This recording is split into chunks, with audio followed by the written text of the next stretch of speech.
Mes chers amis, bien le bonjour. Aujourd'hui, nous allons parler de décentralisation comme d'habitude et j'aimerais qu'aujourd'hui, nous nous attardions sur les régions. Régions, non seulement parce qu'elles ont un poids important, mais aussi parce que au niveau de l'organisation organique des régions au Cameroun, il y a des variations, il y a des applications qui sont différentes. Nous allons parler des régions. Nous allons nous attarder particulièrement sur les régions du nord-ouest et du sud-ouest qui ont, d'après la loi, ce qu'on a appelé un statut spécial, c'est-à-dire qu'elles n'obéissent pas aux mêmes règles de fonctionnement et sont structurées différemment. Pour que nous puissions comprendre ce qui va suivre, il faudrait que nous fassions d'abord un tour dans l'histoire du Cameroun, parce que vous savez, le problème du Cameroun, c'est que il est intéressant non seulement de par sa mosaïque du point de vue de la géographie humaine, c'est-à-dire des composantes socio-culturelles, ethniques, mais aussi parce que nous avons une histoire qui est un peu différente de celle de la plupart des peuples africains. Entrons donc dans l'histoire et comprenons ce qui va suivre dans ce que nous avons appelé région à statut spécial. Dans les années 1880, à l'heure où la colonisation bat son plein, 1880-1884, nous allons être un protectorat allemand parce que je ne vais pas entrer dans tous les détails de l'histoire. Vous savez qu'il y a eu la colonisation en Afrique. Donc au départ, le Cameroun est une colonie allemande. Mais ce qui va se passer, c'est qu'après la Première Guerre mondiale, toutes les possessions allemandes en Afrique et un peu partout dans le monde seront perdus par cette puissance coloniale. Donc la Société des Nations va placer le Cameroun sous mandat français et britannique. Déjà pour les historiens, vous allez constater que la carte du Cameroun a beaucoup évolué. La carte du Cameroun allemand n'est pas la même carte que la carte du Cameroun post-allemand. C'est-à-dire qu'après les Allemands, il y aura des modifications, il y aura des variations. Partant de ce principe que il y a eu des modifications, le Cameroun, qui était un territoire entièrement allemand, sera divisé par la SDN en deux territoires qui seront placés respectivement sous mandat français et sous mandat britannique. Il y aura donc une partie qu'on appellera le Northern Cameroun et le Southern Cameroun qui seront des parties placées sous mandat anglais, et puis nous aurons le Cameroun français qui comporte les 8 régions qui sont aujourd'hui connus de tous. Voilà, je vous fais l'économie de ces détails, mais comprenez qu'à partir de là, les choses vont radicalement changer. Les Français, avec leur système colonial qui pratiquait ce qu'on appelle la domination directe, qu'on appelle encore direct rule, alors que les Anglais, dans les territoires qu'ils avaient colonisés, pratiquaient l'indirect rule, c'est-à-dire la domination indirecte. C'est-à-dire que le colon était là pour gérer les choses d'une grande importance, les choses de grande envergure, et il laissait les locaux s'auto-administrer et il se contentait de faire son travail de colon. Ceci est déterminant dans ce qui va suivre. Alors viendront les années d'indépendance, 60, les années 60 où la plupart des pays africains seront indépendants, 60, 61 et j'en passe. Pourquoi je vous raconte tout ceci? Parce que tout ceci va se répercuter dans ce qui va suivre. Alors en 1961, en 1960, il y a les indépendances qui sont proclamées et il est question de voir comment le Cameroun peut se réunir, peut se réunifier. Alors il y a eu ce qu'on appelait la conférence de Fumban en 61, juillet 61 si mes souvenirs sont bons. Après cette conférence, le pays va se remettre ensemble, il y aura une administration qui sera une administration fédérale et tout. Et après ça, on va passer à l'unification en 72. Ceux qui ont des actes de naissance vont voir République unie du Cameroun. Et après ça, le Cameroun va devenir un seul pays en 1984 où il n'y aura plus de République du Cameroun. Je peux me tromper sur certains détails, mais c'est grosso modo l'histoire du pays. Alors, on va évoluer avec ces clauses de la conférence de Fumban qui d'ailleurs vont faire problème pour certains parce qu'ils vont estimer qu'ils ont été trompés. Soit, je ne vais pas entrer dans davantage de détails de peur de dévier de la question puisqu'aujourd'hui nous parlons des régions. Pour revenir donc à nos régions, en 2017, dans la partie anglophone du pays, dans les régions du nord-ouest et du sud-ouest, il y a des avocats et des enseignants qui vont initier une grève. Et cette grève-là, cette revendication purement corporatiste, ils réclament de meilleures conditions de travail, un meilleur salaire et tout, une meilleure considération par l'État. Cette grève-là va être récupérée par certains politiques qui n'attendaient que cela parce qu'il faut dire qu'au fond, ce n'est pas la grève qui justifie tout parce qu'au fond, depuis, il y a un conflit latent, mais qui n'attendait qu'une étincelle. Alors cette étincelle va donc être provoquée par cette revendication corporatiste. Et certains sécessionnistes appelés ambazoniens vont se lever pour dire qu'ils réclament une zone anglophone indépendante et autonome. Et cela va donc donner naissance à un conflit armé. L'État va apporter une réponse militaire. Et après 2 ans de conflit, nous sommes là en septembre 2017, je crois bien. Après 2 ans de conflit, le pays est enlisé dans une guerre fratricide où l'État ne peut pas véritablement frapper fort parce qu'il y a des conflits où on ne peut pas faire usage de toute la puissance de feu lorsque l'État est en conflit avec ses enfants. Donc voilà, après 2 années, beaucoup de personnes commencent à se dire ce problème il a une origine politique, il faut une réponse politique. Et sur la base de cela, on va se dire il faut dialoguer avec les gens. Il y aura donc du 31 septembre, du 30 autant pour moi, il y aura donc du 30 septembre 2019 au 4 octobre 2019, ce qu'on a appelé le GDN, le Grand Dialogue National. Alors à l'issue de ce grand dialogue, tout le monde prendra la parole, les gens vont faire part de leurs aspirations, ils vont dire, chacun va donner ses aspirations et tout. Et à l'issue de ce dialogue, beaucoup de personnes diront, surtout ceux des régions anglophones diront, nous voulons être indépendants, nous voulons être autonomes. On va leur dire, écoutez, voilà, en l'état actuel des choses, nous ne pouvons pas vous accorder une autonomie, nous ne pouvons pas vous accorder une indépendance, nous ne pouvons pas retourner au fédéralisme comme à l'époque, parce que ce serait rétrogradé. Nous tendons vers l'unité. Voici ce qu'on va faire. Nous avons initié le processus de décentralisation il y a quelques décennies. Écoutez, nous allons décentraliser et vous verrez que vos régions seront privilégiées dans cette décentralisation.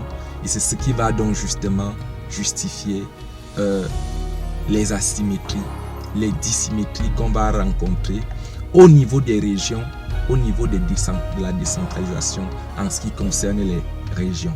Alors, vous devez savoir, il y aura donc la formation des régions. À l'issue du Grand Dialogue National en octobre 2019, dans l'urgence, le Code général des collectivités territoriales décentralisées sera rédigé et va paraître le 24 décembre 2019. La loi portant Code général des collectivités territoriales décentralisées. Alors, il y aura donc la rédaction du Code général des collectivités territoriales décentralisées, loi portant organisation et fonctionnement de la décentralisation au Cameroun. Nous entrons maintenant dans le vif du sujet, dans ce dont il est question aujourd'hui. J'ai dressé 2 tableaux qui comparent les institutions de la région au Cameroun. Je vais vous les donner en fin de vidéo. Ils seront affichés. Vous aurez tout le loisir d'appuyer sur pause et de regarder les différences. Mais je vais discourir jusqu'à la fin de la vidéo. Et à la fin de la vidéo, je vais vous afficher successivement ces 2 tableaux. Vous allez les observer, vous allez les examiner en appuyant sur pause parce qu'ils seront plaqués. Vous pourrez mieux vous-même regarder par vous-même mais je vais faire un commentaire dessus pendant cette vidéo. Alors, commençons par regarder la constitution de la région, les organes de la région dans les régions francophones et dans les régions anglophones.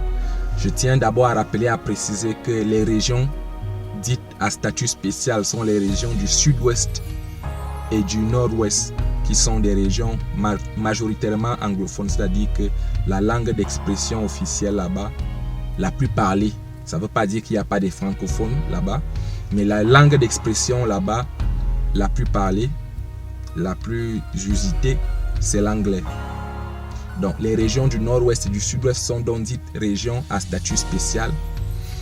Dans les régions du centre, on a au niveau de la région, dans sa composition, un conseil régional. Le conseil régional est composé de qui ou alors de quoi? Il y a un président, les organes. Il y a dans les organes du conseil régional, région francophone, 8 régions, il y a le président qui à lui tout seul est un organe. Et il y a le conseil régional. Alors, pour que vous compreniez ce qu'il y a effectivement, ce qu'il y a concrètement dans le conseil régional, il y a 90 personnes qui composent le conseil régional. Sur ces 90 personnes qui sont des conseillers régionaux, nous avons 70 délégués de département. Alors, qui sont les délégués de département? Les délégués de département sont des gens issus de partis politiques, issus de divers milieux, qui sont votés pour être des conseillers régionaux.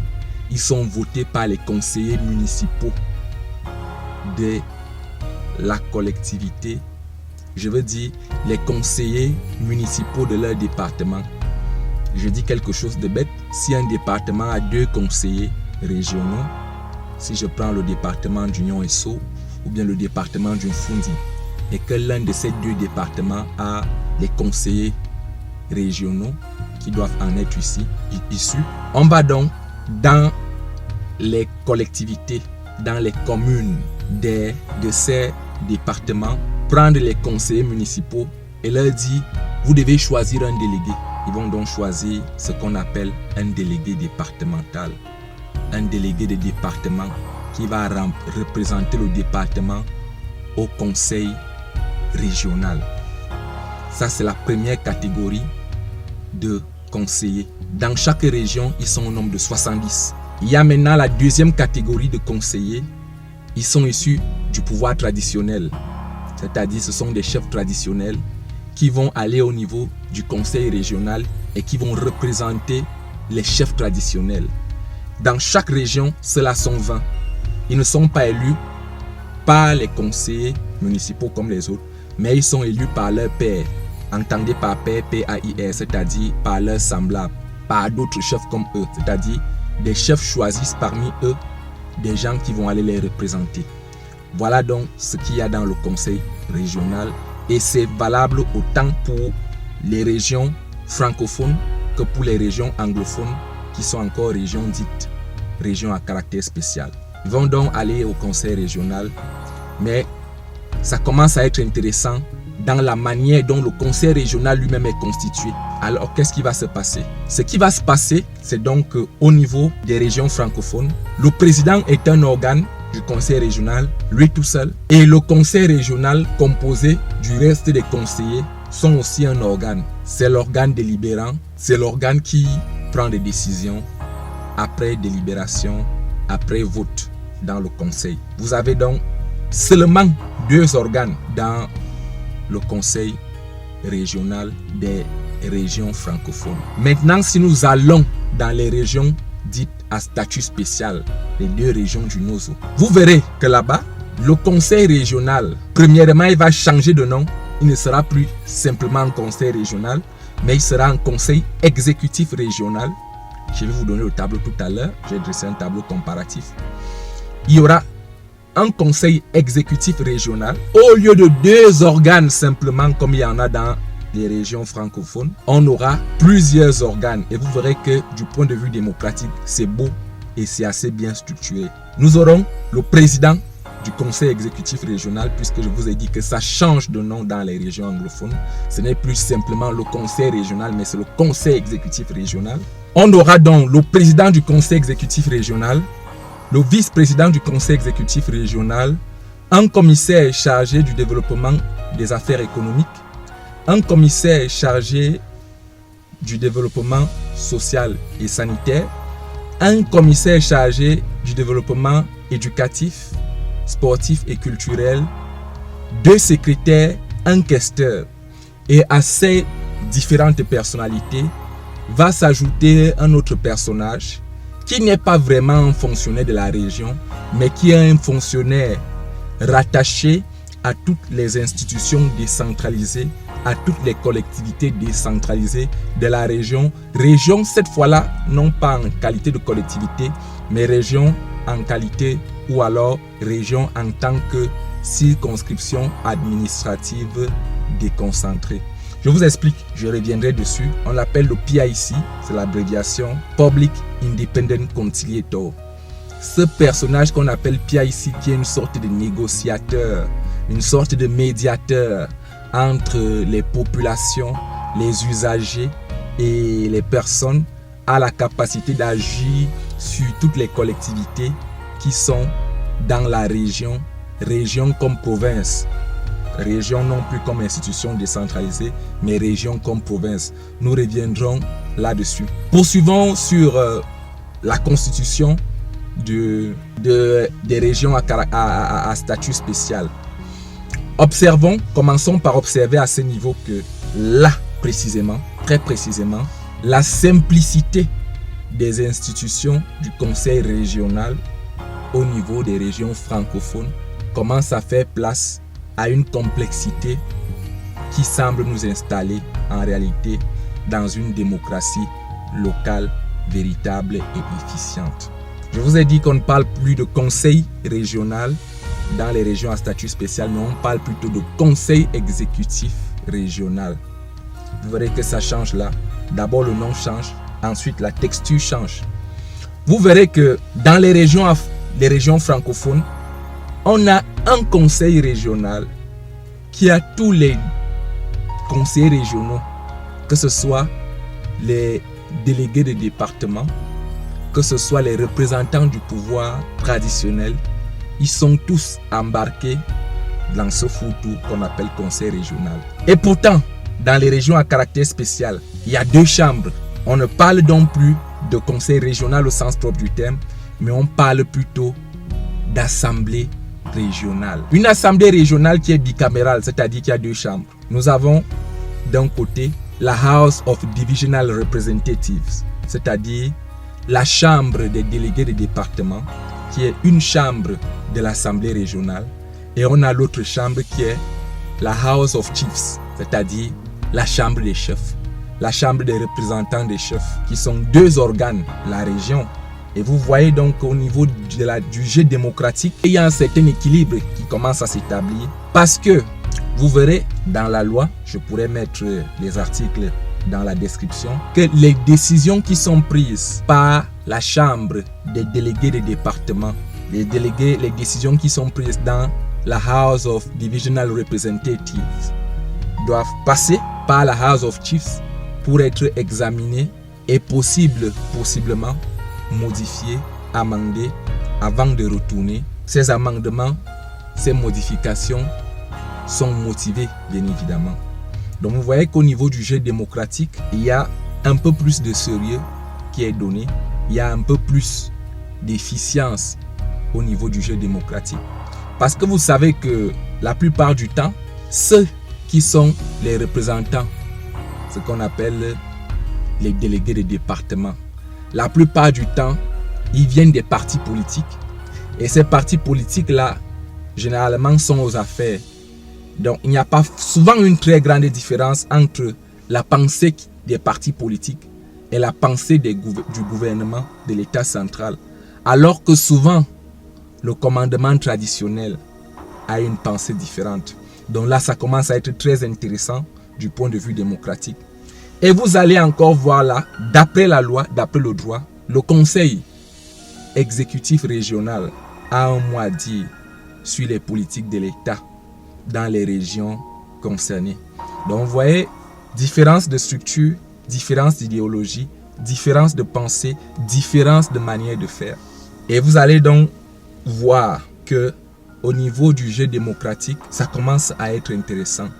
La plupart des délibérations, la plupart des décisions se font différemment dans les chambres.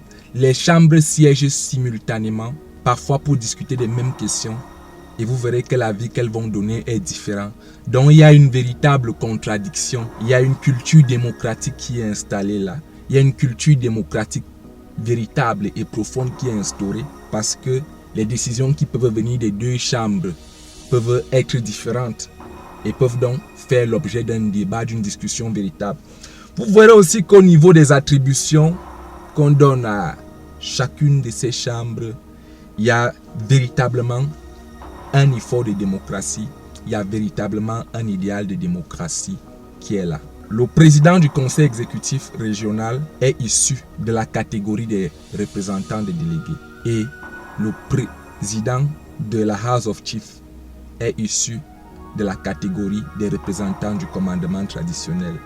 Il est président de la House of Chiefs et vice-président du conseil exécutif régional. Et d'ailleurs, si le président du conseil régional n'est pas présent, c'est lui qui va agir. Donc, vous voyez les amis, comment un patrimoine historique peut créer des dissymétries dans le développement d'un pays. Et mon avis d'opérateur en décentralisation et développement local, et la question que je me pose, pourquoi est-ce que s'ils ont estimé que c'était bien pour les anglophones, ne l'ont-ils pas fait pour les francophones? On a besoin d'instruments de contre-pouvoir et vous verrez que véritablement dans la manière dont c'est structuré, le pouvoir traditionnel commence à se poser véritablement comme un contre-pouvoir. Parce qu'aujourd'hui, on a une pensée du pouvoir traditionnel. C'est vrai que de temps à autre, on peut remettre cela en question parce que beaucoup de chefs traditionnels aujourd'hui sont aussi des personnes qui sont des hauts commis de l'État. Mais déjà du moment où ces fonctions ne se superposent pas, on peut commencer à apprécier cet effort d'idéal démocratique. Revenons, je vous ai promis de parler tout à l'heure du Public Independent Conciliator. Alors, qui est le Public Independent Conciliator? C'est une sorte de négociateur. Si vous êtes en conflit, si une personne physique ou une personne morale est en conflit avec une administration décentralisée, c'est-à-dire avec une commune ou une région, de la circonscription administrative appelée région comme province cette fois-là, cette personne physique ou morale peut s'adresser au Public Independent Conciliator, lui dire voilà, je suis lésé dans telle affaire qui m'oppose soit à telle commune d'arrondissement, soit à la région, soit à telle communauté urbaine. Voici, je dis quelque chose de bête, voici par exemple, on est en train de nous déguerpir. Voici par exemple, on est en train de nous léser dans tel marché. Vous avez la possibilité d'écrire à cette personne qui a un pouvoir. Il n'a pas un pouvoir coercitif, c'est-à-dire qu'il ne peut pas contraindre les gens à faire. Mais sa parole est d'un poids. Il peut s'adresser à la fois aux représentants de l'institution décentralisée. Il peut aussi s'adresser aux représentants de l'État. Représentants de l'État au niveau communal, c'est-à-dire le préfet. Représentants de l'État au niveau régional, c'est-à-dire le gouverneur. Donc voilà les amis, des différences majeures. Alors pourquoi donc a-t-on proposé pour venir et faire le lien direct pour ceux qui n'ont pas compris le lien entre la longue histoire que j'ai pris le temps de dérouler, l'histoire du Cameroun. Vous voyez, dans la plupart des pays anglo-saxons, il y a une culture démocratique un peu plus forte que dans la culture francophone. Pourquoi?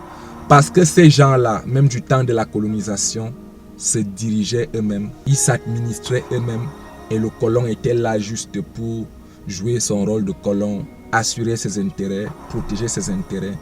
Donc très tôt, les peuples qui ont eu le privilège ou bien la chance d'être colonisés par les Anglais, du moins, même si la colonisation en soi n'est pas une bonne chose, mais il y a des moindres mots, si on peut le dire ainsi. Donc ceux-là qui ont eu la chance, le privilège, l'opportunité d'être sous la domination anglaise ont une culture démocratique un peu plus développée.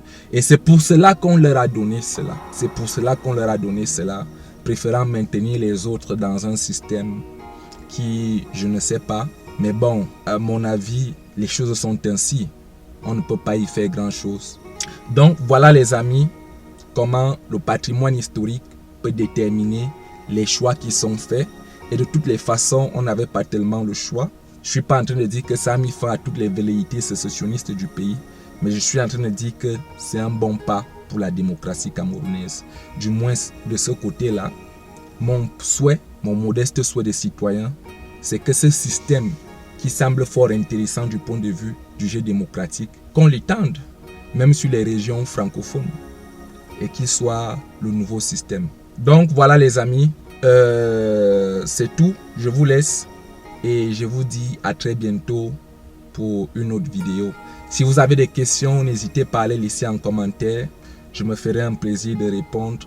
Et voilà, on se retrouve bientôt pour un prochain numéro pour parler de décentralisation, d'actualité et bien évidemment d'un autre sujet si c'est intéressant.